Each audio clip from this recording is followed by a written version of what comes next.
Саламатсыңарбы, урматтуу 11 класстын окуучулары? Кыргыз тили сабагын баштайбыз. Сабакка керектүү болгон окуу куралдарыңарды, дептер, ручкаңарды даярдап, бүгүнкү числону жазып, теманы жазгыла. Бүгүнкү биздин силер менен өтө турган темабыз кептик темабыз. Жашоодо максат коюу маанилүү. Ал эми грамматикалык материалыбыз кептин баяндоо түрү. Биз силер менен өткөн сабагыбызда кептин түрлөрү деген теманы өткөнбүз. Алардын ичинен эми биз баяндоону өтөбүз. Сабагыбыздын максаты жашоодо максат коюунун маанилүүлүгү тууралуу пикир алышабыз. Кептин баяндоо түрүнүн мүнөздүү белгилерин билебиз. Ошондой эле алдыбызга так максат кое билүүгө аракеттенебиз. Суроо: өзүңөрдүн так 3 максатыңарды айткылачы. Силерде чындыгында максат аябай көп, бирок алардын ичинен үчөөсүн так ишке аша турганын, анан эң маанилүүсүн айтып көргүлө. Кандай максатыңар бар? Жакшы, эгерде айта алган болсоңор, эгер айта албай калсаңар, сөзсүз түрдө балдар алдыңарга конкреттүү максат кое билүүгө үйрөнгүлө. Демек, максат бул адамдын жашоосунда өтө маанилүү нерсе. Ал алдыдагы аткарыла турган иштердин иш жүзүнө ашуусун каалаган тилектерди адам баласы өзүнүн алдына максат кылып коет. Кимдир бирөө бул максаттарга жетет, кимдир бирөө бул максаттарга жете албай калат. Эми ойлоп көргүлө. Кандай адамдар максатына жете алат? Кимдерди айтабыз биз ошол адам максатына жете алат деп? Жана сен ошол адамдардын катарына кошуласыңбы? Кошулсаң, эмне үчүн кошуласың? Кошула албасаң, эмне үчүн кошулбайсың?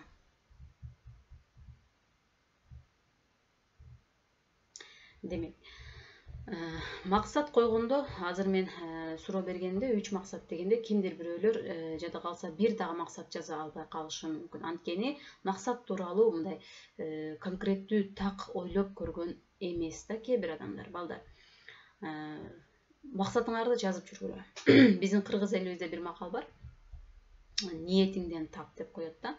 Же болбосо ошол ойлор, бул элимде да айтылган, ойлор, кыялдар сөзсүз материяга айланат, ишке ашат дейт да. Бул деген ошол максат деген нерсе экен. Алдыңарга так максат коюп, мен жөн эле мисалы үчүн мен ушул Эверест чокусуна чыгамын деп эле коюп, ойлоп эле койбостон, ошол Эверест чокусуна чыгуу үчүн эмне иштерди аткаруу керек? Так конкреттүү жазып коюш керек. Качан чыгасың? Канча жылда чыгасың? Мүмкүн 5 жылда. Ошол 5 жыл аралыгында сен ошол Эверест чокусуна чыгуу үчүн эмне иштерди аткарышың керек? Кандай билимдерге ээ болушуң керек? Ал үчүн кандай каражат кетет? Каражатты сен кайдан табасың? Ошол сыяктуу ойлорду конкреттүү жазып коюшубуз керек. Же болбосо силерге мындай жакыныраак, силерге алдыда так боло турган иштерин айтсам, мен медициналык академияга окууга тапшырамын дейли. Медициналык академияга окууга тапшырып, келечекте хирург болом деген максат коелу алдыбызга. Ошол жанагы эң маанилүү 3 максатыбыздын бирөөсү ошол хирург болуу дейли. Жөн эле хирург болом деп ойлоп эле койбостон, ошол хирург болуш үчүн сен кайсы сабактарды азыртан жакшы үйрөнүшүң керек? Бул үчүн кимдерден жардам алышың керек? Бул үчүн кандай булактарды дагы өзүңчө окушуң керек? Жана сага бул максатка жетүү үчүн канча убакыт кетет? Ошолорду так жазып чыгышыңар керек балдар. Ошол эле дагы кандай алдыбызга максат коюшубуз мүмкүн? Мен 10 жылдан кийин дейли, мен 10 жылдан кийин бир өзүмдүн жеке ооруканамды ачамын, клиникамды ачамын дегени. Же болбосо мен 10 жылдан кийин өзүмдүн бир фирмамды ачамын деген.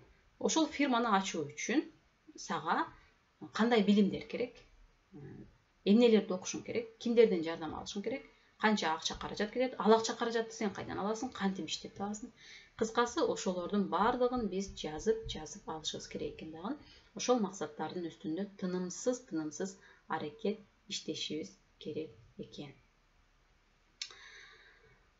Грамматикалык темабыз балдар баяндоо. Бул силердин эне тилиңердеги повествование. Кептин 3 түрү бар дегенбиз: баяндоо, сүрөттөө, ой жүгүртүү. Демек, баяндоо бул аңгеменин бир түрү болуп саналат экен балдар. мында кандайдыр бир окуя, кубулуш, көрүнүш, кокустук же иштелген иштер жөнүндө жайынча гана кабар берип отурат. Демек, баяндоодо балдар негизинен белгилүү бир нерсенин, окуянын кыймыл аракетин логикалуу, системалуу, факт, материалга таянылган негизде баяндалыш керек экен да. Бул жерде мазмун, сюжет, анан каармандар болот. Мындай эсиңерде болсун. Баяндоонун башка кептин түрлөрүнүн өзгөчөлүгү бул жерде мазмун бар. Ал жерде сюжет бар, окуя бар, ошондой эле ошол окуяда катышаткан каармандар бар. Ошондон биз анын баяндоо түрүндө экендигин аныктасак болот экен. 51-нчи көнүгүүдөгү текстти окуп чыгасыңар, маанисин түшүнөсүңөр. Андан кийин тексттерде эмнелер жөнүндө баяндама берилет, окуянын ыраттуулугуна көңүл бургула. 56-нчы көнүгүүдө болсо укканыңарды баяндап жазып көрөсүңөр. Бул 3 темадан бирөөсүн тандайсыңар дагы, дептериңерге жазгыла балдар. 56-нчы көнүгүү энемдин балалык чагы же болбосо атамдын жомогу. Өзүңөргө жакканын бирөөсүн тандап алып, кыскача баяндоо текст жазасыңар. Биз айттык, баяндоодо мазмун болуш керек, окуя болуш керек, анан каармандар болуш керек. Ошол 3 нерсени катыштырып, чакан текст түзгүлө. Муну жазып, сүрөткө тартып, сөзсүз түрдө мугалимиңерге жөнөткүлө. Ал эми тапшырма, үй иши, менин максаттарым. Чакан текст жазасыңар. Кыскача текст. Бул текстиңерде силердин 1 айлык максатыңар кайсы, 1 жылдык максатыңар кайсы, жана 10 жылдык максатыңар кайсы экендигин аныктап, ушул максаттарга жетүү үчүн силер кандай иштерди аткарышыңар керек экендигин да кошуп, кыскача текст жазып жөнөткүлө. Силерден суранамын, активдүү болгула балдар. Сабакка тапшырмаларды сөзсүз жөнөткүлө. Сагы соң ачыкты, саламатта тургула.